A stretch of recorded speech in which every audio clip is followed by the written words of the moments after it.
We are back and we are live. It is Fight IQ presented by RotoWire, here to talk UFC Minneapolis. Our main event is Francis Ngannou taking on Junior Dos Santos. I'm your host of Fight IQ, the Daily Fantasy Sniper, also known as the Rock Lobster with a giant sunburn if you were watching on YouTube. Guys, it's really hot outside, and if you put on sunscreen and go and play golf, it can sweat off you instantaneously. So I will take whatever heat I had come in my way in chat, as I am very, very red. But the other two gentlemen will have to up the handsome quotient this week. The analyst, as always, for Fight IQ, Chris Olson, Joe Sunsu. Guys, how you doing?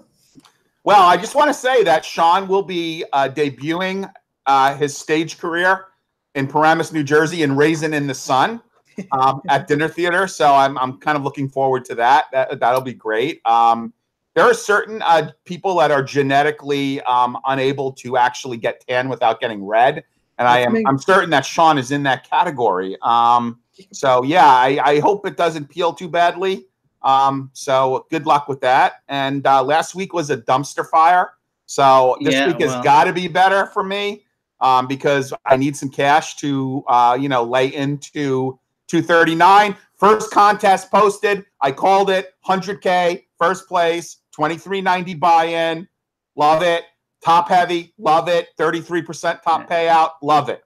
Chris, to you. Yeah. Oh, I'm sorry. You're finished? I didn't want to be rude to you there, Joe, but you need more Ashley Yoder. That's where you guys are wrong. Well, Ashley Yoder too. I it's kind of a shame that I can't dunk on Sean completely because he had a nice one in there too, but I'll save all my ire for Joe. As you know, I came out on top of the Randy Brown, Brian Barberena dispute. That was horrible. That was some, and Joe got really animated, and that did not age well. And I do want to say, I still think I said it then, and I'll say it now. The biggest factor in that is just the beating Barberena took 3 months ago. He's just not the same. It might be, but he couldn't get inside all fight. I missed the narrative. I'm Mr. Narrative, and I totally screwed the pooch by not knowing that Randy Brown's grandmother died earlier in the week in Jamaica. Had I known that, I certainly would have adjusted. Come on, man, he was fighting for a cause there to honor his dead grandmama. Right, you definitely missed that one. I don't know how I missed that. Someone called me out on Twitter, and you know what? I accept the criticism. Well, I should have known that. In all seriousness, I'm sure I'll get one wrong this week, but all I ask is that you guys remember the Randy Brown pick this week for my credit for what I get wrong this week. So that's we're still gonna jump on you relentlessly. Although I'm hoping you bring some dogs to us because there are not a ton of dogs in this card. Oh my God, this card is tough.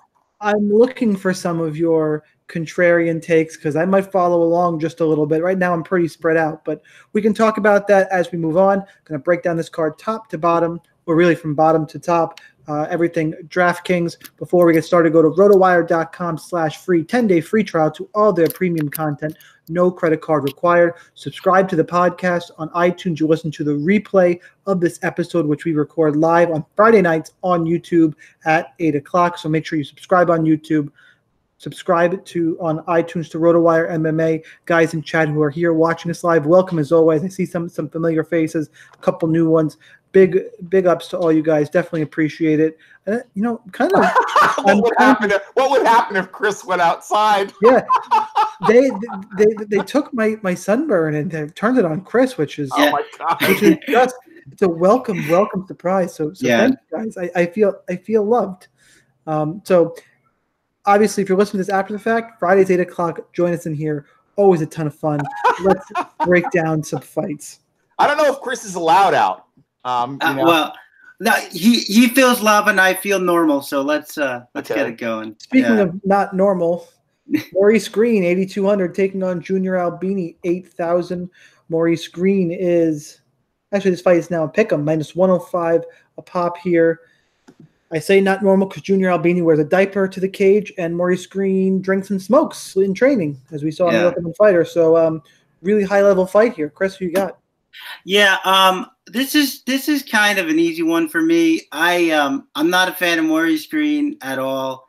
I think he's just a very slow, plodding kickboxer. He's okay. Fundamentally, he's got a decent jab.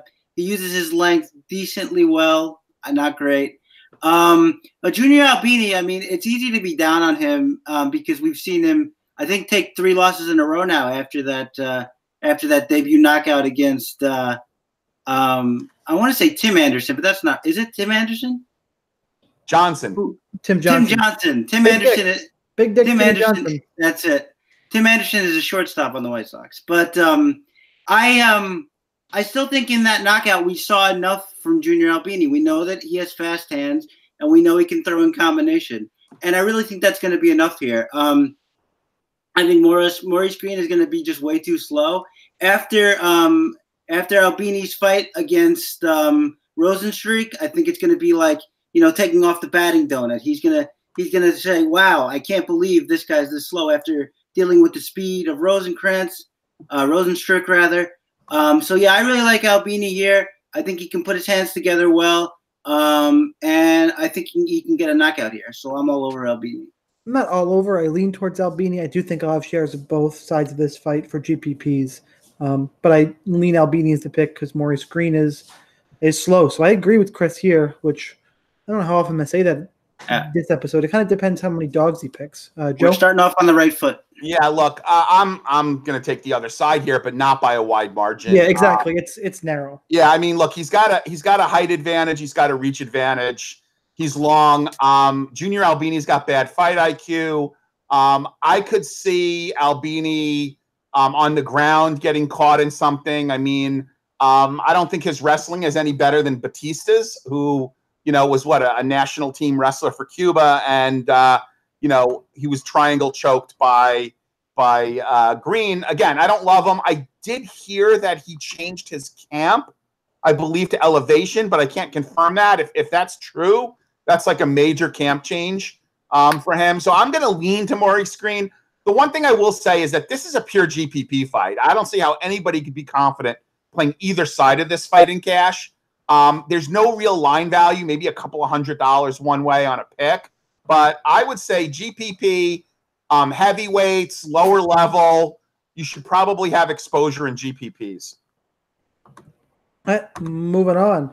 Emily Spitfire Whitmire, 8,500, taking on Amanda Ribas at 7,700. This fight's already gotten a little bit of chatter in chat, which is a little surprising. Whitmire minus 170, comeback on Ribas plus 160. I have to start with admitting I have been previously wrong because I have taken a big old steamy you-know-what on Emily Whitmire, and she has proven me wrong. She is improving, looked really good against Alexandra Albu, quickest submission in strawweight history. I was leaning towards a bet on her actually early in the week, and I shied away because we haven't seen Amanda Ribas in at least 2 years. There was debate in chat whether it was 2 or 3 or 4 years. 3 years. Sure, 3 years? All right, there you go. I think the suspension was 2 years. So that's probably where I got that number from. Yep. Come to think of it. So young fighter, you don't know what kind of improvements they make. We've seen, Whitmire's probably a little better technically, but Ribas stronger, more powerful. She is a black belt.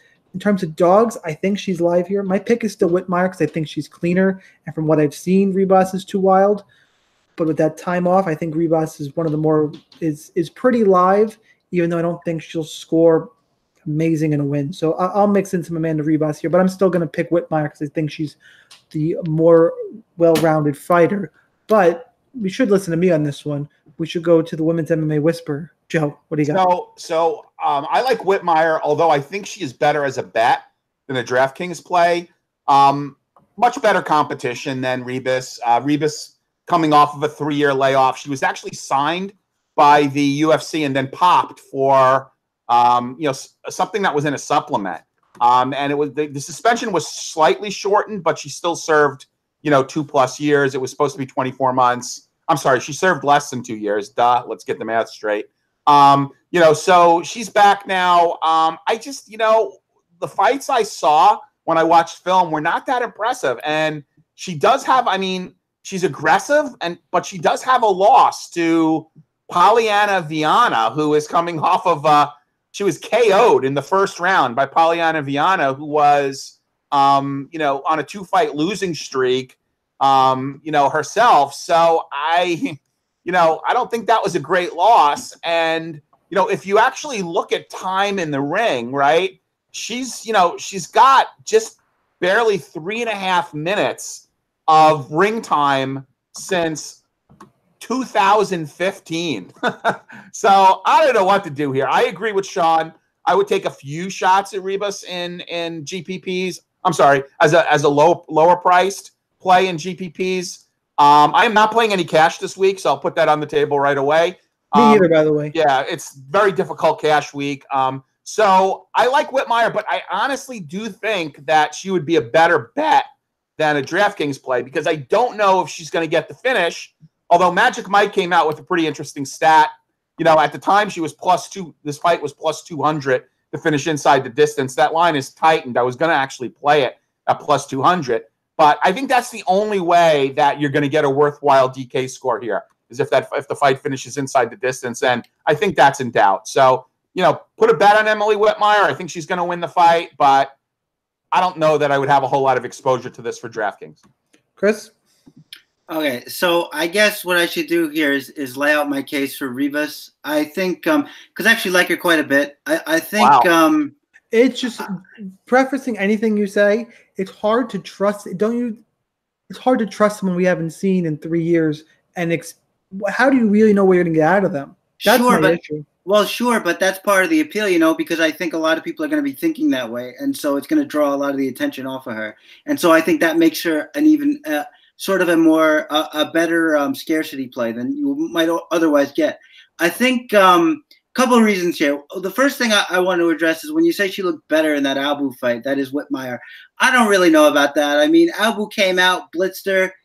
She hit a reactive takedown, and then Albu didn't protect herself trying to get up, and she grabbed her back. So a good performance, but I mean, does it really show anything that we didn't know before? I don't really think so. The thing I would say about Ribas specifically is I like her aggressiveness. I think she throws good straight punches. I think she's got some power, and it makes sense to me that she got knocked out by someone like Polyana Viana because she just stands right in front of her opponents and doesn't really move her head. And Polyana Viana throws hard and aggressively. She's not going to have that problem with Emily Whitmire, who does throw in combination but doesn't throw hard, doesn't have any power to speak of. So I think Ribas can overwhelm her quite easily on the feet just by coming forward and throwing in combination. Also think that, look, if Whitmire uses her best attribute here, or her equalizing attribute, what was in the Albu fight, which is her wrestling, I think she might be in some trouble. We've seen Ribas with an active guard. She goes for arm bars. She goes for triangles. And I think that that's really going to be a mitigating factor here. And in a spot where we're looking for dogs, look, Whitmire, she got her win against Albu. That's fine. Nothing really to impress me, as I said. And I'm going to go for what might be the scarcity here and the dog play. I'm going Ribas. All right, moving on. Dalcha champion. All right, I'll try and say his name once for everyone's entertainment. Dalcha Lungiambula taking on Dequan Townsend. Now on, the aforementioned Dalcha champion is -335. Dequan Townsend +275. Massive inside the distance prop on this fight. Dalcha is called Dalcha champion because he is the EFC. Yeah, it's a shit promotion, but he is the EFC light heavyweight and heavyweight champion, taking on Dequan Townsend, who's taking this fight on short notice. Dalcha should be better everywhere here. Is also at 8,700 for -335. And the high inside the distance line. I think he's going to be one of the chalkier guys in the card. It's chalk I'm going to eat. If he comes out with a good game plan and shoots a blast double, he should get a quick finish here. Typically gets quick finishes. Don't think much of Dequan Townsend. So give me Dalcha. I will say I'm going to hedge what I don't have in Dalcha with some Townsend because I think this is a really good GPP fight. Chris. So I'm actually I understand why the inside distance prop, because these guys get a lot of finishes, as you said, Sean, in subpar organizations. I'm going to go ahead and caution a little bit because if these guys don't get quick finishes, this fight could end up being very boring because these guys especially on the feet. They have a tendency to wait for their opponents. They both do. And so I could see a lot of standing around in this fight, unless at least until somebody makes something happen. And I think, to agree with Sean here, I think that somebody is going to be Lungiambula. I just think. Just say Dalcha, my man. Don't pain yourself. I mean, as if that's any easier. What is it, Dalcha? Dalcha. Okay. Dalcha champion. That's a little easier. I'll go Dalcha. Okay. So Dalcha is the main reason I'm picking him here. The wrestling, as you said, but I think it's more just an overall, like, Townsend doesn't have any kind of game plan to me at all. He goes in the cage. Sometimes he bounces around. Sometimes he's flat-footed. But he just sort of waits on his opponent. He'll throw some kicks. When he gets you hurt, he swarms. He's a good finisher. But I just don't see him with any kind of semblance of a game plan. And at least Dalcha knows what he wants to do inside the cage. He's a pretty good counterpuncher. So if Townsend gets caught rushing in, that could be something. So I like Dalcha here. I think he can get a finish. But like I said, these guys spend a lot of time waiting on their opponents on the feet. So if this turns into a bit of a staring contest, which I think it could, I think you can eat it a little bit if you're waiting on the finish. So just a little bit of cautionary note there, but I do like Dalcha, and I think he should be able to get this done pretty convincingly. Joe. Yeah, well, both of these fighters are pretty bad. Dalcha champion comes from the legacy of South African fighters like Ruin Potts and Gareth Soldier Boy McClellan. Great UFC fighters. On the other hand, I just find it very hard for someone who allowed Portland Pringle III to take him to a split decision. I'm stealing a little bit of the thunder here from Dogger Pass, but I actually noticed this. Portland Pringle III, 11-11 fighter. So we got Townsend, who's 33 years old, making his UFC debut. Honestly, the way that you look at this fight, other than the fact that it's the only fight on the card where there's odds value, is who is the least worst fighter here. And that least worst fighter is probably Dalcha champion. So, and the fact that all the poker kids are going to have him because it's the only fighter on the card with line value. So, he's going to be highly owned. Yeah, sure. Throw a few shares of Townsend in here, but this is a GPP fight. I mean, to Chris's point, you don't know what's going to happen. It could be a stare fest. It could be, just wild guys wildly swinging and someone knocks the other guy out. But I'll take Dalcha champion based primarily on the odds value, and that I think he is the least worst of the two fighters. Can I just add really quickly that fight against Pringle? Pringle took him down basically at will. So that's something you gotta consider. Right. Yeah, just to actually split decision against a guy named Portland Pringle just grates on me the wrong way. My favorite name of all time. And I love that name. The third, Portland Pringle the third. We got to go from that to. So there were two other Pringles. Oh my God. We have a loose connection to Alex White coming up. So favorite. Gasoline boy. Jared Gordon, 9,200, taking on Dan Moret, 7,000, who was in he lost that fight, correct? Yes. Yeah, he lost it. He lost the fight to Gasoline boy Dan Moret. He's 7,000. Jared Gordon, I closed the tab. That's bad job by me, but he's hovering around the mid minus 300 as I kind of just fill time for a second. Okay. Minus 310. Moret is plus 280. Yeah, Gordon is one of my more confident plays in the card. Tons of volume. Similar to last week, the only caution is similar in that we mentioned it, Brian Barberena. The only thing I'm worried about is Gordon's getting knocked out recently. Yep. I don't think Moret does it here, but that's my one concern. Give me Jared Gordon. We're up to who's starting this one? I think Joe. Sorry, yep. Joe. Yeah. So look, I had some hope for Moret in his fight against Alex White, Gasoline Boy. He actually had a good first round against Gilbert Burns. Looked decent in that fight. And that was a short notice fight, and then he ended up getting nuked. So I thought he would fight much better against Gasoline Boy. He's an MMA lab guy, comes from a good camp. That's, MMA lab guys, are always worth a punt. And, we're really looking for dogs here. So I thought, can I play this guy against Gordon, who's been DraftKings gold, scored 91 points in a finish loss, scored 91 points. I can't recommend him. I mean, I think he's going to get some ownership because of the narrative on Gordon having been, knocked out twice, knocked out in his last 2 fights. But really, last fight was more of an injury, stoppage than, him getting finished. So I'm going to take Gordon here. He's high volume. He's going to score a lot of points, win or lose. If you are playing cash, this would probably be one of your better cash plays. Chris. Yeah, I think a lot of this depends on which Dan Moret shows up. Dan Moret actually looked way better in his UFC debut. He was way more patient on the feet. He's not a great boxer, but he's fundamentally okay. He actually landed a big counter left hook on Gilbert Burns that forced him to wrestle, and then the fight kind of got away from him from there. But in that Alex White fight, it was just very weird because he would just run forward with his chin up, try to get him against the fence for a takedown, and Alex White just sniffed it all out. So what do I think about this fight? I still hold out some hope for Moret if he fights a little closer than what he did in his UFC debut. I think, look, we know what Gordon does. He uses his cardio, his pace. He's a decent boxer, and his takedowns. But he has shown some difficulty when he gets pressured. When people take the fight to him and he has to back up, he's not that great fighting off the back foot. And Moret can do that. If nothing else, he's a stifling, suffocating presence, or he can be.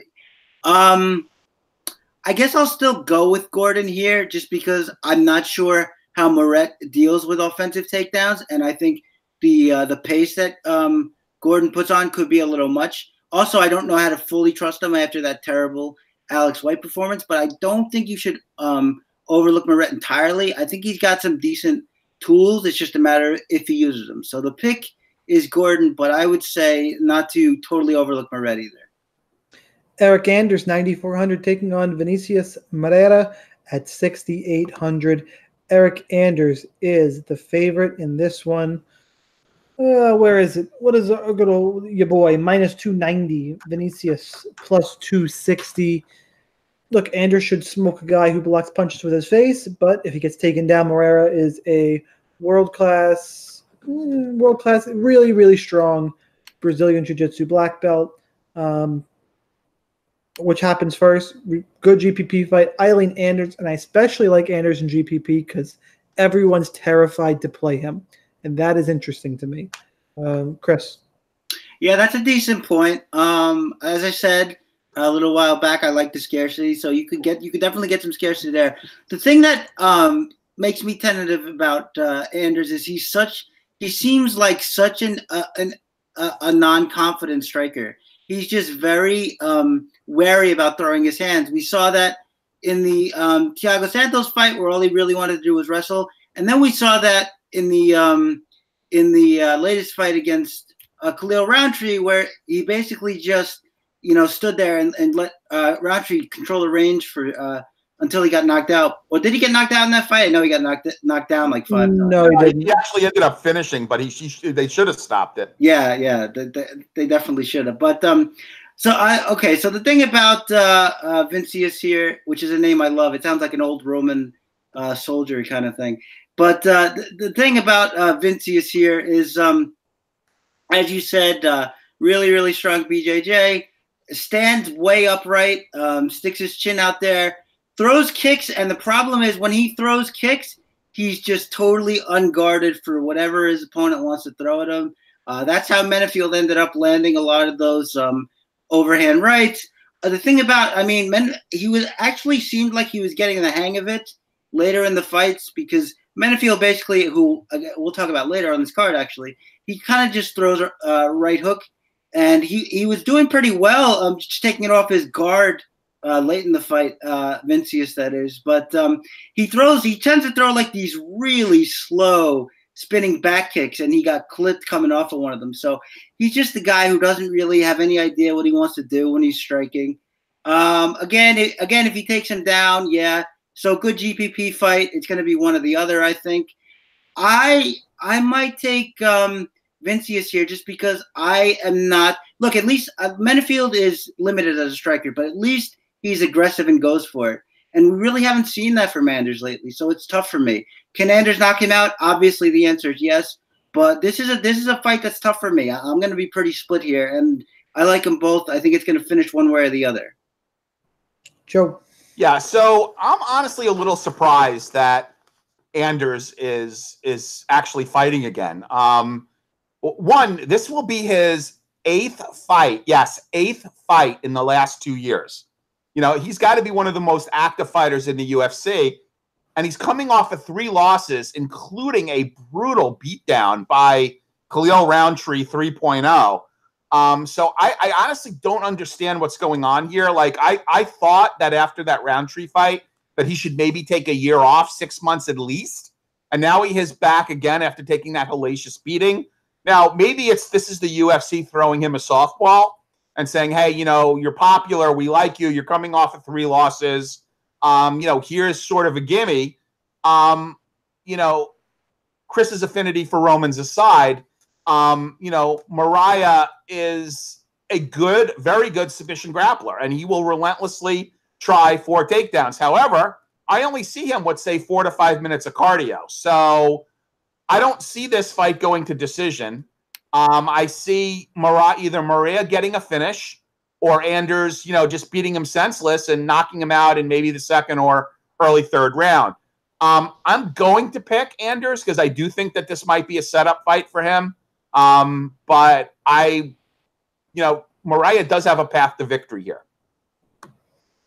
All right, moving out. We have Ricardo Ramos at 9,100 taking on Journey Newson at 7,100. Newson filling in for the injured Sergio Pettis. Ramos is the favorite, minus 345. Newson plus 315. While I like Ramos, I'm very, very concerned about his ceiling for DraftKings, especially on a card with tons of high into the distance prop fights. I think it's a better bet as a parlay piece than it is a DraftKings play, especially in GPPs. Although, he should win here, so I can't say he's not cash viable, even if I think he's too expensive. Give me Ramos, who Newson's strength is his grappling, and Ramos's grappling is way better. It's just a problem that is, if it stays on the feet, he's not very high volume. Chris. Yeah, so this was interesting to me because this was one of the more challenging guys to find recent tape on. Speaking of Newson, that I've seen in some time, I was able to find a fight of his that just turned 3 years old, which was the best I could do. His strength is his wrestling and grappling and transitions, as Sean said. He's also a decent boxer. He's got a decent jab, but he also tends to just lunge forward quite a bit and try to trap his opponent up against the fence. And one thing about Ramos is he's got excellent boxing defense. We even saw that in that fight against Nurmagomedov before the spinning back kick took him out. He just came out really flat in that fight. There's not a whole lot more to say about it. When he's on his game, he's pressuring forward. He's using his kicks. He's using his whole arsenal. He hasn't shown himself to be too much of a finisher in the UFC, save for that spinning elbow. So I would probably avoid this fight because I think he wins, but I don't think he dominates. He could get a submission here, but ultimately I think that while Ramos wins, it's probably a fight I'm going to avoid for the most part. Joe. So what concerns me about Ricky here is that, he looked bad in his last fight against Saeed Nurmagomedov. Totally. You've got a Dagestani wrestler who hadn't knocked anybody out since 2013. And he knocked him out, currently the 30th best knockout of the year so far. And he just got lit up. I was on Ramos, Ricky, as I call him, for that fight. Very disappointing. The spinning back fist knockout is a hobby. That kind of came out of left field. He's young. He can learn. I'm a little worried about this fight. I do think it's highly winnable for him, obviously. I don't know anything about this other guy. So this could be very much be a gimme for Ricky. I'm going to pick Ricky to win here. But again, because of the fact that he hasn't exactly been DraftKings gold even in his wins, there are other guys I like at that price point in the 9K range. So I like him, use him in GPPs, but he's not my favorite play in the 9K range. Alonzo Menifield, 9,000, taking on the guy everyone loves to hate in Paul Craig at 7,200. Menifield minus 265. Craig plus 245. I love this fight for GPPs because it's going to go like a Paul Craig fight does. He's going to wade in and either get himself knocked the hell out, or he's going to find a late submission. And his price tag on this card, that could be enough. I like Menifield. I don't think Craig is a good enough wrestler to get him down. I am a little worried we're overvaluing Menifield because of what he did to Vinicius Moreira, but I just think Craig he gets hit in the face too much, and Menifield does have power. So give me Menifield, really good GPP fight. I like Menifield everywhere because if Craig wins, I don't think it's going to be quick. It'll be second, third round, and at least Menifield will have time to land some strikes, even if Craig's able to tough it out. Joe? Yeah, the Bear Jew is a tough guy. Look, I give him props. A couple of guys he fought had super poor fight IQ. Don't give him props. No. I just assumed you were going to pick him. Oh no. I am on. I'm on Chris. I'm on Menifield here. I like the the career trajectory. Yes, he's 31. But he has still not tasted defeat. Good athlete. He's a finisher, which is what we like. I don't think he does not have a fight by decision as a pro. So I love that. He's going to be highly owned, though, so tread carefully. But I like Menifield here a lot. Chris?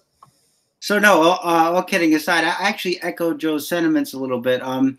Paul Craig, you got to give it to him because when he wins his fight, he's doing it with not a ton of, skill. So, anything really. So, I mean, when he wins his fight, like it's really like it comes from like the bottom of his soul. So you got to give it up for him. But as I said, I mean, this is a little bit interesting to me. Like yes, of course, Sean. He gets hit a lot. He got bulldozed by who was it? Was it Will Harris who knocked out? Who was the most recent knockout of Paul Craig? I think it was not Harris.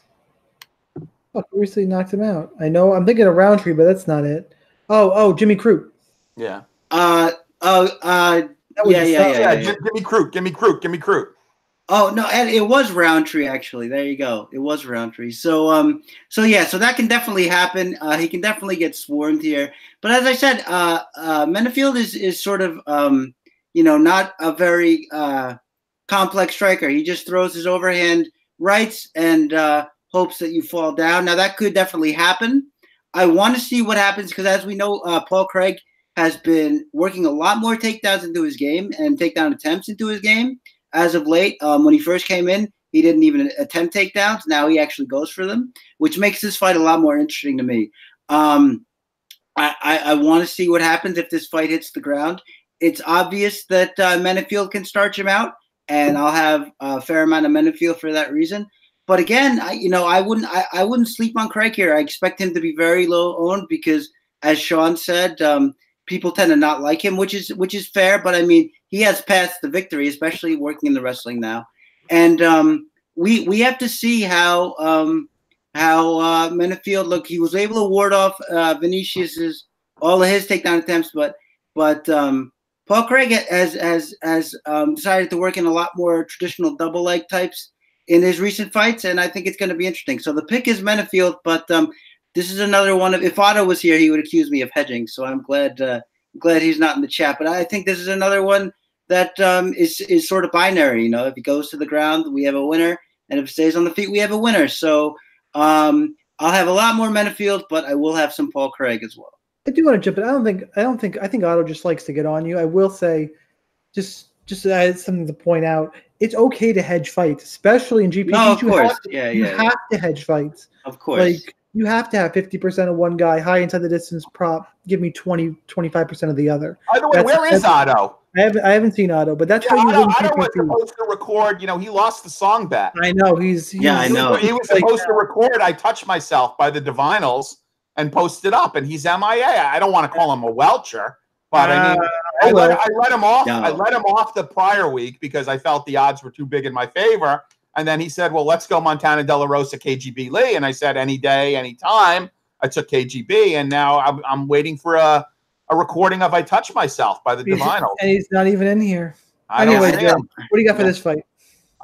This fight. Do you know what fight we're on? We are. It would help if you told us. Paul Craig, Alonzo, Menifield. No, I already said. I already gave my pick. Yeah, that's right. That's right. I think Sean has got some sunstroke, so let's be kind. That wasn't that bad of a mistake. Let's move on to Drew Dober at 9,500, taking on Marco Polo Reyes at 6,700. Dober is a minus. Where's the number now? 325 favorite. Reyes plus 295. Look, Reyes is a live dog here because if this becomes a war, Dober's hittable. Reyes has power, but I favor Dober. He's got the better grappling. We saw Reyes really struggle with the grappling of Damir Hadzovic. Also, Reyes is a boxer, and Dober is a junior Muay Thai world champion who should low kick his front leg off of him. So I like Dober everywhere. The problem is the scoring and the price tag at 9,500 for minus 325. Hard to roster a ton of Dober, but I think that'll be a common theme here. And I don't think I'll need too much to be over the field. Reyes, I expect to be one of the more popular dogs because in a firefight, who knows what could happen? We've seen he has one punch KO power. So Dober's the pick, but I'll hedge this fight, and I'm playing both sides. Chris? You welcher. I think that look, one of the more better maxims that I think really holds true in fights is kickbox the boxer when you're facing one. I think that holds up more often than not, and I think that's going to be the case here. I think that Drew Dober, especially, has really gotten better since he first came in. As you said, Sean, Muay Thai champion, but much more light on his feet and bouncing around than the typical upright Muay Thai style that he came in with. As you said, a decent wrestler, grappler as well. I think he's really going to chew those legs up of Marco Polo Reyes. I actually think he's got a little better striking defense than maybe you give him credit for, but we can agree to disagree on that. I just think that Polo Reyes, look, we've seen him get smashed out in a couple of recent fights now, once on the ground, once on the feet. Dober certainly hits hard enough to get it done. This might be a pay-up, a scarcity pay-up scenario because I do think that Dober can get this done. I think that he's got way too many advantages here, and I think that he hits very hard. So I do expect a knockout. You still have to be concerned about 9,500. I do expect Marco Polo Reyes to be a popular dog play because we still sort of valorize him for the wars he's had in the past, but I don't think he's going to have much here against Drew Dober. All I'm saying is anything can happen when you're in a war like that, and we've seen Dober be dragged into a war by Frank Camacho. So it can happen. It's all I'm saying. He's live and he's cheap. Joe? Yeah, I pretty much agree. I mean, Dober is not a finisher.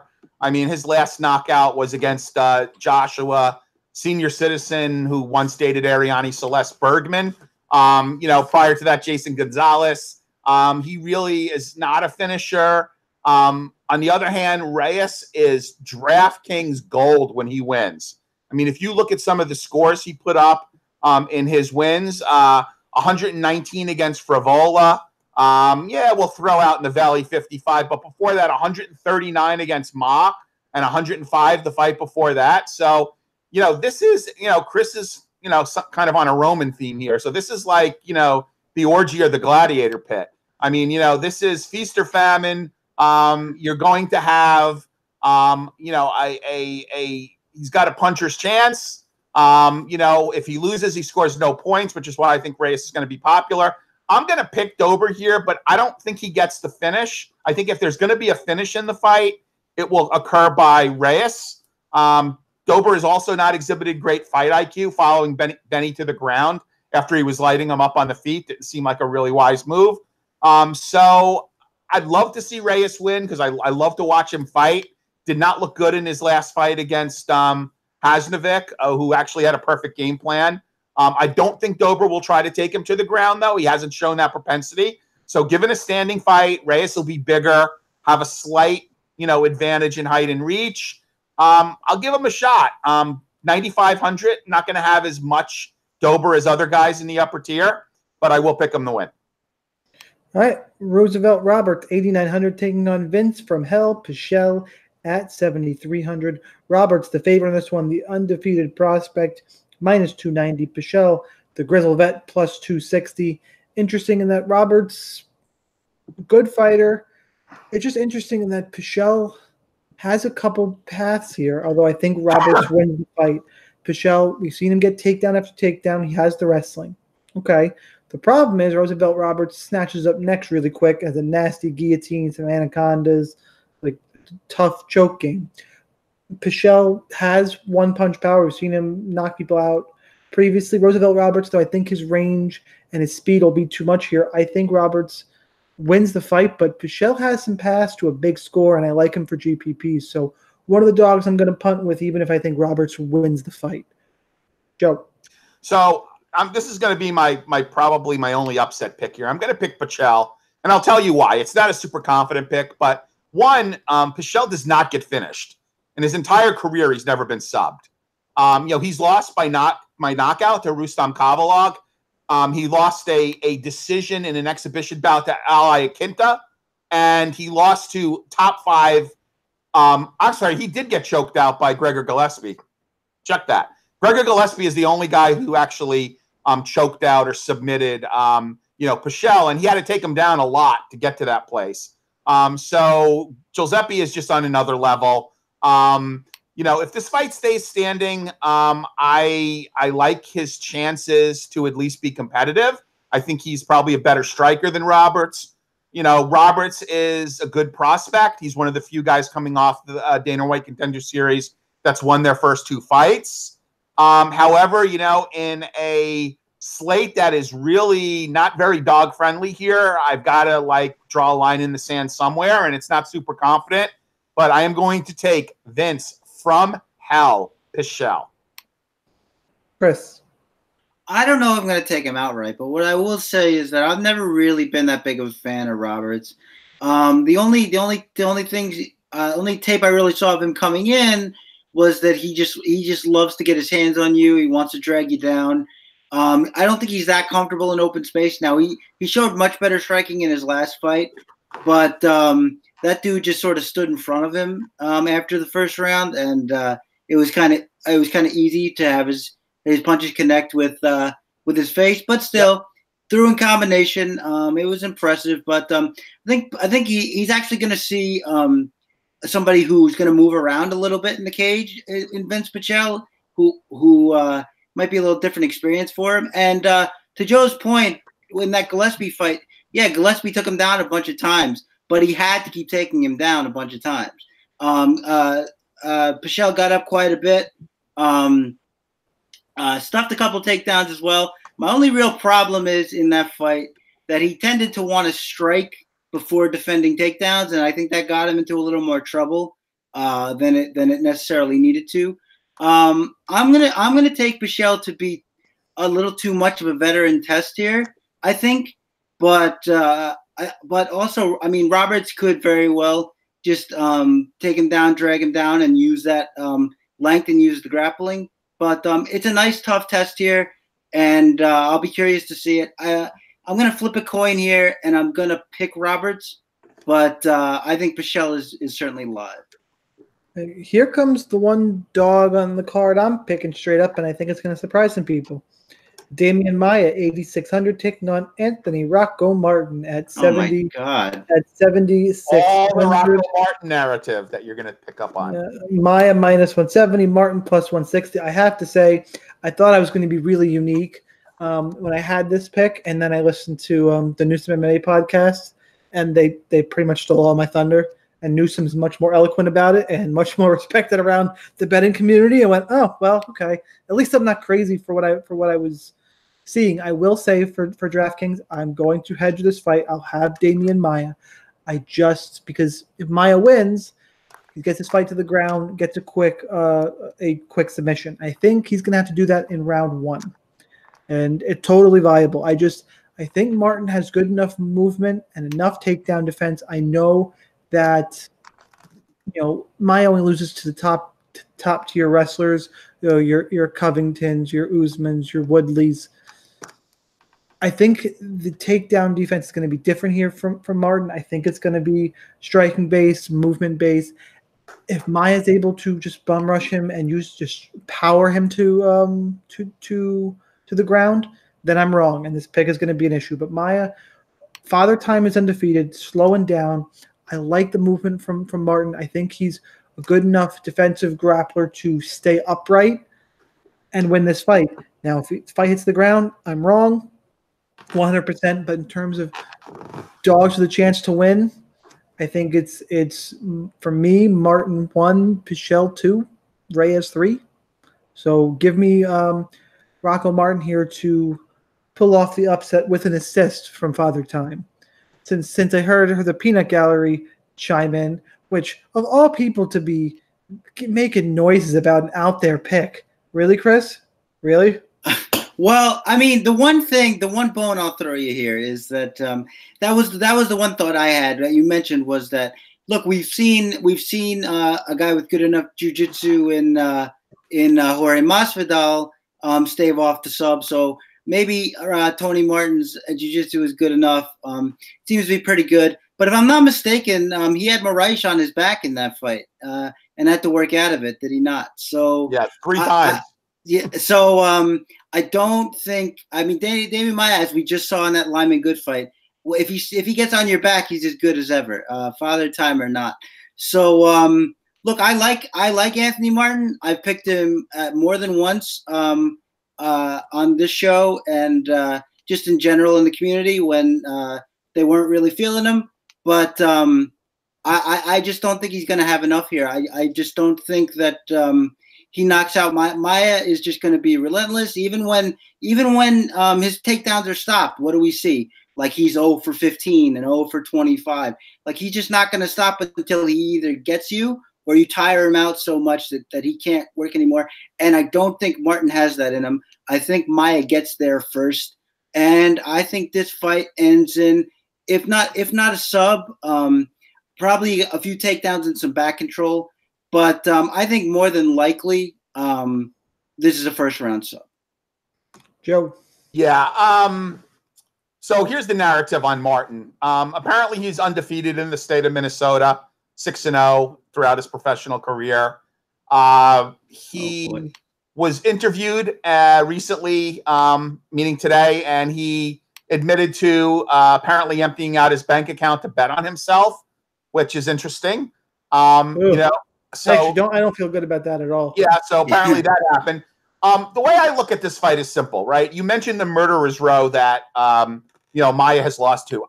There's nothing in his recent performances that are indicative of him falling off a cliff, which is, I think, what would have to happen here for Martin to get the win. He looked really good against Lyman Good. Maybe Lyman Good didn't have the best fight IQ maybe.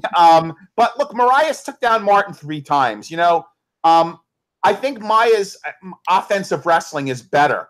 Now, if Martin keeps this fight at range, and this could be an extremely low-scoring, ugly decision type of fight, because Maia is going to go for the takedown, and if he doesn't get it, he's a fairly low-volume striker. Martin's a higher volume striker, but he's not going to put himself at risk of getting taken down. So the issue with this fight is if it doesn't end in a finish, it's going to be very low scoring. And even if Martin wins, right, and he doesn't get a finish, which I frankly don't see him finishing Maia, he might not hit 10x. So that's, look, I'll have a few shares of Rocco, but I like Maia here a fair amount until we see him actually fall off a cliff. Maybe that's when we could think about fading him. But Rocco Martin's not the kind of guy that's, that Maia is going to lose to. So I hate to do this to you, Joe, but I was waiting for you on the narrative and it didn't come. So I must be the one to say that Anthony Rocco Martin gave an interview to Bloody Elbow where he Nick Baldwin. Nick Baldwin, yeah, where don't steal my thunder now. You had your chance.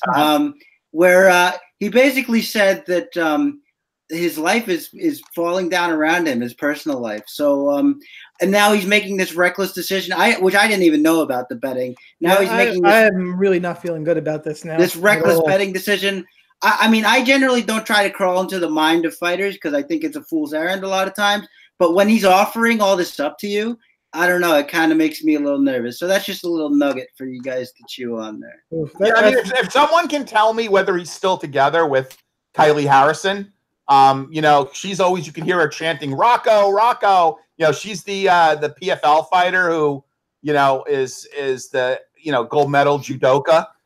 Fights at 155. Just can't find anyone to fight her at 155. If anybody knows if they're still together, because, you know, that would be part of his life falling around him or going to shit. I'd be curious to know, you know, I guess we'll find out at fight night, but yeah. Yeah, that's actually really concerning for me. Anyway, moving on. Joseph Benavidez, 8,400, taking on Jussier Formiga at 7,800. These guys have fought once before. Benavidez won. He's the -145 favorite. Jussier +135 in the comeback. I like Joe B here, and I think he's going to be too fast, too good at defensive wrestling. Formiga needs to get fights to the ground. I just don't think he'll be able to do it here. The concern is the scoring, but give me Benavidez in a pretty comfortable decision. I've heard people say, and I agree with it, I kind of wish this fight was for an interim flyweight title, but then if you do that, you have to make it the main event, and you can't do that ahead of Ngannou dos Santos. So give me Joe B. Joe. I'm going to go the other way here and take Formiga. It's not a super confident pick. Joe Benavidez is a winner at night when he goes to bed, and he's a winner when he wakes up in the morning. Next to Megan Oliveira, he's shot so far over his skis that he just rolled downhill. You know, so I don't know. I didn't know what to make of this because when I saw Joe B versus Pettis, I thought he was done. He looked so bad when he fought against Pettis. And then I watch him against Perez. And of course, I'm on Perez in that fight because Perez had looked so good in his last fight. And he just nukes Perez. Formiga, on the other hand, I thought Figueiredo was a beast and was going to give Formiga a fight, and Formiga looked really good in that fight. I just think that these are two guys going in opposite directions. It's not a confident pick. I like Figueiredo. I'm sorry, Figueiredo. I like Juicy J here. Julian Rose is fighting? I don't know that I don't know that this is a good fight for DraftKings. I'm not sure how well it's going to score, but I will give a lean to Juicy A Formiga here. Oh, and by the way, one other piece of narrative. I think Joe B only really fights well in Vegas. So this is not in Vegas. Chris? Yeah, I'm going to brush my shoulder off a little bit because I famously picked Formiga in that the last fight there. I think Formiga is a guy that people aren't fully appreciating how much better of a fighter he's gotten in recent years. His boxing specifically looks really good now. He keeps range really well. He's got a nice stiff jab, and look, he's rounded himself out to be a really competent wrestler. He can shoot a double leg. He can get trips off the cage. And look, yeah, it's hard to take Benavidez down, but Dustin Ortiz still did it 2 or 3 times. Had his back at the end of the second. Never got the arm under the chin, but he was cranking on it, and time ran down. I just think that Benavidez is he's a bit too limited in his game now. He either likes to come forward and sort of do put his head down and sort of wing hooks, or he likes to wing counters in that same fashion. And Formiga, as I said, keeps distance well. He can counter. He also loves throwing that counters, spinning back elbow. So not to get too specific here, but if he rocks Benavidez with that exact shot in this fight off a counter, I want you guys to remember it. and I want you to remember who said it. I've already forgotten it. Some friendly advice: you really just shouldn't use the phrase "cranking on it" in a podcast. But you know, that's your party. Hey man, okay. I was going to say something else, but his affinity for Romans. I mean, I get Roman baths especially. Yeah, but nice. That's why he never leaves the house. That's right. But trying to steer this back a little bit off the crash course it's currently on. Well, I think that Formiga has upped his game sufficiently enough, and Benavidez has sort of stayed the same. I mean, look, Dustin Ortiz, everybody thought he was going to run over him again, and Dustin Ortiz made that fight really, really close. And I thought he could have won it. I thought he needed to stay on his feet a little bit more. He didn't. I think that Formiga is going to be able to do it, be able to keep his range, be able to land counters if he needs to. And I'm going with Formiga here. And then the other thing, Chris, is that if you guys use Tapology, Formiga left Novo União 2 years ago and has been with American Top Team, and that's really paid dividends for him. So Novo União is the big Brazilian gym. It seems like they've fallen off a cliff post USADA, but he's been at American Top Team for the past couple of years, and it's really paid dividends for him. So I'll just add that in. All right, it's the main event time. Francis Ngannou, 8,800, taking on Junior Dos Santos at 7,400. Ngannou minus 210, Dos Santos plus 190. Pretty simple breakdown. Does Ngannou land the big knockout shot early, or does JDS box him up? Love this fight for GPPs. I'm all in on it. I prefer Ngannou. Don't mind a stack because cash is so hard this week, but it's so hard I'm not playing. I don't see an edge in it, but I don't mind stacking it up at all. Ngannou is the preferred play for me. Chris, start us off for the main event. So I'm going with option one, which is JDS boxes him up. Couple different reasons. That's option two. Whoa. Was it option two? Okay. I thought you said it first. Well, it's the number one option, as in the correct one anyway. But the reason why is a couple different ones. If you look at the vast majority of Ngannou's knockouts, they all come on counter shots. He is not an aggressive fighter who's going to lead. In fact, that's why that Derek Lewis fight was so terrible, because nobody wanted to lead. My one concern here is JDS was really trying to uncork a lot of overhands in his Derek Lewis fight, overhand rights, and that almost got him countered by Derek Lewis.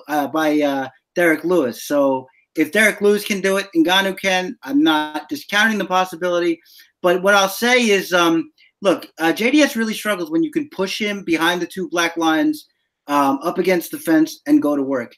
Francis Ngannou, he'll take the center on you, but he is not an extreme pressure fighter. He's going to stand in the middle, and he's going to look for his counter shots. That's gonna leave JDS with a lot of room to work, a lot of room to pop that jab to the body as well as to the head, get in, get out, and I think it's going to be a true box him up performance. Can he get caught? Of course he can, especially if, like I said, he's careless with that overhand right. But I think that if he stays smart and fights a smart fight, he should be able to get a ton of points in a striking match that ends in a high-volume decision. So give me JDS. Joe? Wow, interesting. So Ngannou, I have a love-hate relationship with Ngannou. The Derek Lewis fight almost caused me to take a hiatus from MMA DFS. I was so annoyed and frustrated. Cost me a lot, that fight. However, Ngannou, Frankie Murda, has beaten all the old-time heavyweight legends. He's beaten Arlovsky. He knocked him out. He lifted up Alistair Overeem off his feet with a punch, right? Cain Velasquez, who, couldn't stand. So all the guys that, fought Junior Dos Santos and Cain had beaten Junior, and I don't know if Arlovsky, I'd have to look. But, Alistair Overeem, the first UFC event I attended, Alistair Overeem upset and knocked out Junior Dos Santos in that fight. So these are the kind of guys that he beats. Now, Chris's point aside, with all that, this Junior could perhaps avoid punishment. I think the longer this fight goes, the more it tilts in the favor of Junior Dos Santos. I would be very surprised if Ngannou, who spent, a minute and change in the octagon over his last 2 fights, would go 5 rounds and win a decision here. So I think the key is if something doesn't happen in the first or second round, it could be a long, ugly night for Ngannou. With that said, I am going to go with Ngannou to get the early finish, to put Junior away like he did Arlovsky, like he did Alistair Overeem, and like he did Cain Velasquez. So I am on Frankie Murder here to win by knockout in the first or second round. Can I just say, though, that JDS has still, present day, looked infinitely better than any of those guys. But in any event. He didn't finish Blagoy so yeah. I have issues. Fair enough. I mean, he's fought AT&T. He's fought smarter. Yeah, I'll give you that. All right, guys, time for some hot takes, guys, in chat. Fire them up. We will read a viewer hot take in a second. Joe, I know you're ready with a big parlay. I teased my hot take. Okay, guys, so here is a parlay, which I think makes sense. Look, anytime you're getting 66 to 1, nothing is highly confident, but I really like this parlay. I put 20 on it myself. It's going to pay you back close to $1,300. You might even get more if you play it offshore. I played this on the 5 Dime Sportsbook, but here it goes. Write it down. I'll post this ticket up later. Okay, first fight I'm looking at here is I'm looking at Alonzo Menifield to win by KO, TKO, or DQ. Okay, that's minus 177. I like the Drew Dober, Marco Polo, Reyes fight to finish inside the distance. Okay, that is a minus 156. I like, now this is where it's a little risky. I like Ngannou to win in the first round. That's plus 115. Okay, I like Demian Maia to win by submission. That's plus 150. I like now this is probably the highest risk part of the parlay. I like the Gordon Moret fight to not go the distance. That's plus 165. I like Eryk Anders and Moreira to not go the distance. That's minus 265.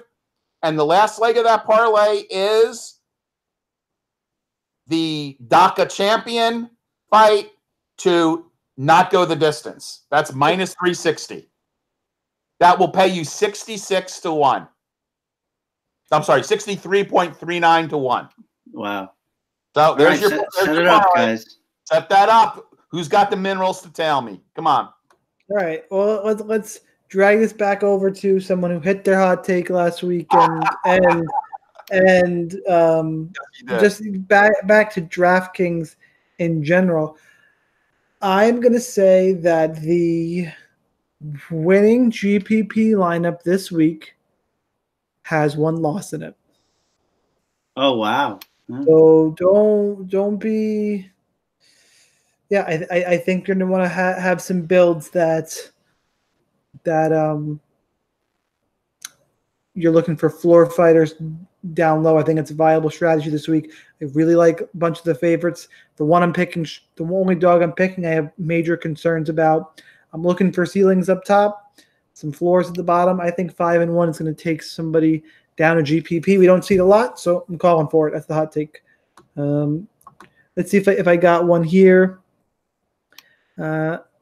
Vince, that's not a hot take. JDS the highest score. It's not a hot take in a GPP fight. I am going to go with – all right, we'll read Will's this week.